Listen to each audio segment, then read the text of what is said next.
Santa Teresa dari Kanak-Kanak Yesus atau juga dikenal Santa Teresa dari Lisieux menjadi Rubia Karmel tak berkasut OCD pada usia yang sangat muda yakni 15 tahun.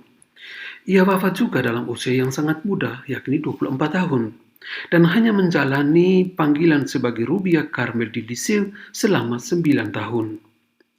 Namun setelah wafatnya, buku riwayat hidupnya yakni Kisah Satu Jiwa menjadi bestseller di seluruh dunia. Buku Kisah Satu Jiwa adalah kisah pengalaman jiwanya sendiri. Dengan bahasa yang sederhana, ia menjelaskan tentang cinta dan penyerahan diri yang total kepada Allah. Ia juga menjadi salah satu dari hanya 4 orang doktor pujangga gereja dalam gereja Katolik yang perempuan. Ia dilahirkan pada tanggal 2 Januari 1873 dari ayah Louis Martin dan ibu Celia Guerin dari keluarga Katolik yang tekun dan setia menjalani hidup beriman. Ia menulis bukunya dengan berkisah kembali suasana hidup keluarga di Alencon dan Lisieux, 2 kota kecil di Prancis. Ia sangat bangga dengan bapa dan mama serta kelima kakaknya. Ia perlihatkan diri sebagai anak yang dicintai keluarga. Namun kisah masa kanak-kanak ini harus terputus ketika ibunya, Celia Guerin, meninggal. Teresia pada saat itu baru berusia 4 tahun. Ia sungguh merasakan pedihnya sebuah perpisahan. Rasa sakit meluluh lantahkan jiwanya. Ia merasa ibunya tak mengasihinya lagi. Menghadapi peristiwa itu, Teresia kemudian menulis, "Separuh hidupku berhenti pada saat itu."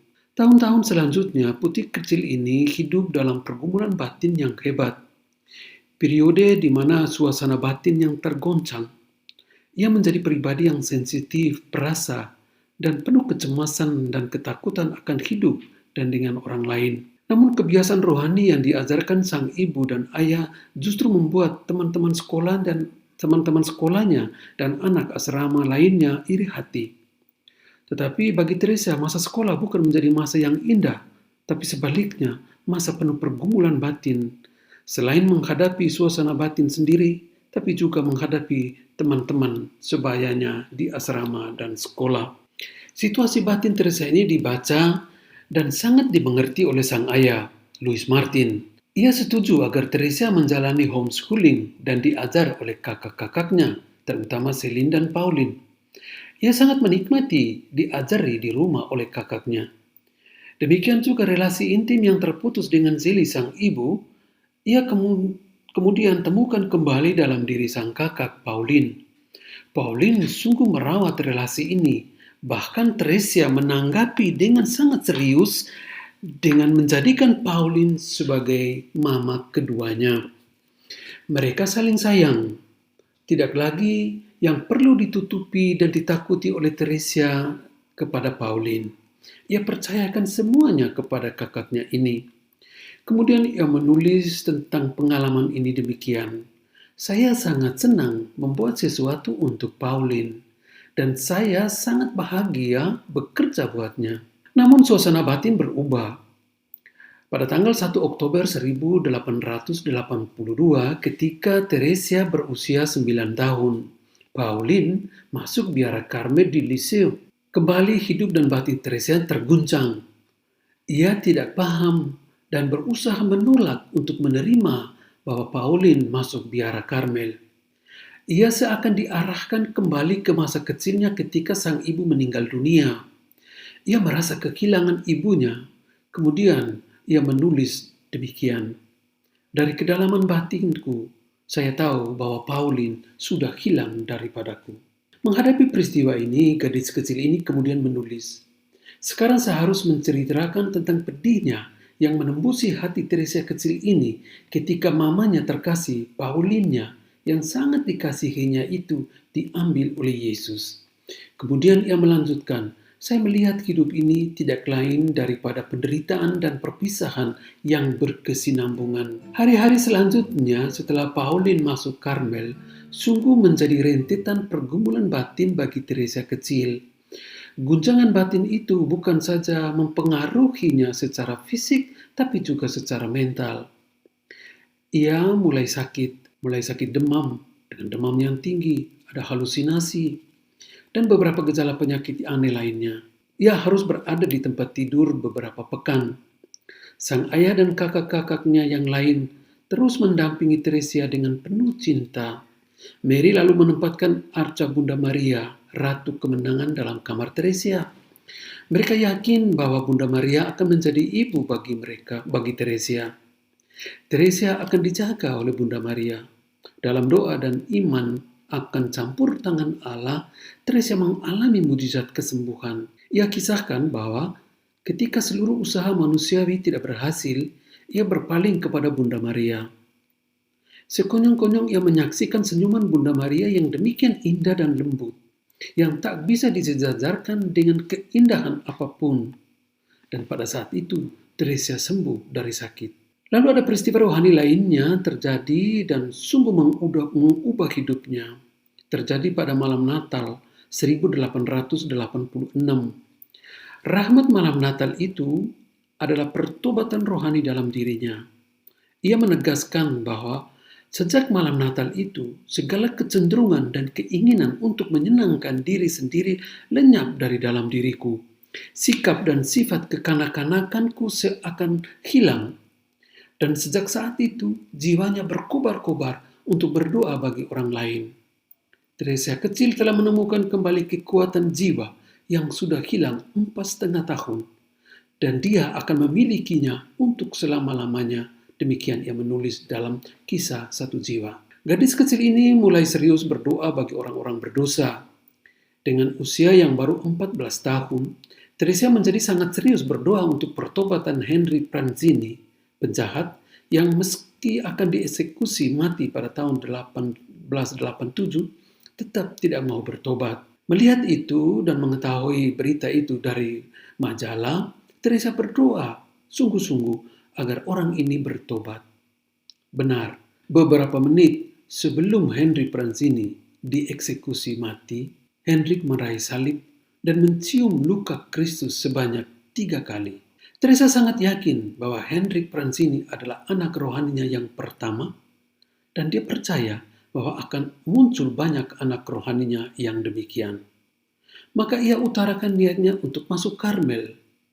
Ia merasakan dorongan batin yang begitu kuat untuk menjadi Rubiah Karmel, meski ia sendiri tidak tahu apa itu Karmel. Namun, otoritas gereja Katolik tidak mengizinkan orang yang belum berusia dewasa untuk menjadi Rubiah Karmel atau menjadi imam. Namun Teresa sangat yakin bahwa ia dipanggil oleh Tuhan sekarang. Ia tidak bisa menunggu lama untuk masuk dalam klausura Karmel agar bisa lebih baik dan lebih banyak berdoa bagi orang lain, terutama bagi pertobatan orang-orang berdosa. Menghadapi kesulitan hukum gereja, aturan gereja ini, Teresa mulai mendekatkan para pejabat gereja lokal. Jawaban mereka selalu membuat Teresa tidak puas. Maka ia nekat untuk minta izin langsung kepada Bapa Suci agar bisa masuk Karmel pada usia 15 tahun. Pada kesempatan ziarah bersama Bapa Selin dan rombongan dari Keuskupan Lisieux, Teresa memberanikan diri untuk minta restu Paus. Meski pada saat audiensi itu dilarang keras untuk berbicara kepada Bapa Suci, tetapi ia diberanikan oleh kakaknya Selin. Teresa berani berbicara dengan Paus Leo ke-13. Paus menjawab, "Ya anakku, lakukan apa yang dikatakan oleh para pemimpinmu." Mendengar jawaban demikian, Teresa sambil meletakkan tangannya pada lutut Bapa Suci, ia memohon sekali lagi dengan berkata, "Oh Bapa Suci, jika Bapa menyetujui, maka semua orang akan setuju." Ia akhirnya menjadi Rubiah Karmel tak berkasut di Lisieux pada tanggal 9 April 1888. Hidup Karmel bagi Teresa bukan segera menjadi taman mawar tanpa duri, tapi sebaliknya mawar yang penuh duri, bukan tanpa kesulitan.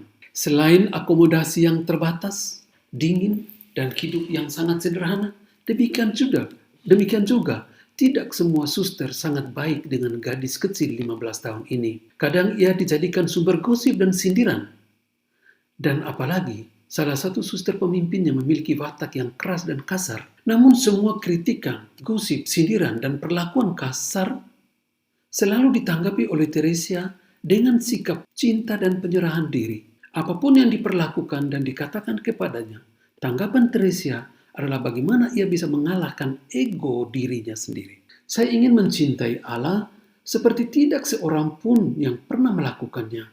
Saya datang untuk menyerahkan diri bagi para pendosa dan terutama berdoa bagi para imam. Jiwanya dipenuhi dengan kerinduan untuk mencintai Allah dan menjadikan cinta itu dicintai banyak orang. Ia mulai serius dan tekun menjalani panggilannya ini, menjadikan sang cinta dicintai semua orang. Semangat misionarisnya terpantul dalam kerinduan ini. Kepada saudarinya Selin yang menulis, "Saya selalu rindu untuk tidak gagal dalam mencintai dan berkorban. Cinta hanya bisa dibalas dengan cinta. Semua yang saya tulis tentang kerinduanku untuk menderita sungguh adalah kebenaran. Dan saya tidak menyesal karena sudah menyerahkan diriku kepada cinta. Tidak, saya tidak menyesal. Malah sebaliknya, saya malah tidak pernah bisa percaya bahwa saya bisa menanggung penderitaan yang banyak. Saya sendiri sungguh tidak akan bisa mengerti kalau saja bukan karena kerinduan yang bergelora dalam diriku untuk menyelamatkan jiwa-jiwa. Bahkan Teresia sangat rindu menjadi segala-galanya asalkan cinta Tuhan bisa dikenal dan dialami oleh banyak orang. Ketika ia mulai sakit-sakit, para kakaknya meminta untuk menulis pengalaman-pengalaman rohaninya. Kemudian atas dasar ketaatan itu, ia menulis riwayat hidupnya atau autobiografi spiritual yang kemudian dikenal dengan nama Kisah Satu Jiwa. Ia meninggal dalam usia yang sangat muda, 24 tahun, dengan cuma 9 tahun dalam Karmel. Buku Kisah Satu Jiwa kemudian menjadi kompendium ajarannya. Teologinya sungguh mempengaruhi perjalanan spiritualitas Gereja Katolik. Dan pada tahun 1997, Vatikan mengakui pengajaran teologi Teresia dengan memberinya gelar doktor atau pujangga gereja. Orang tuanya, Sally dan Louis Martin, digelar kudus oleh Paus Fransiskus pada 19 Oktober 2015. Dan pada tahun ini, 2023, gereja merayakan ulang tahunnya yang ke-150. Dan istimewanya juga, pada tahun ini, 2023, UNESCO, Badan PBB, menjadikan Teresia sebagai tokoh inspiratif bagi dunia.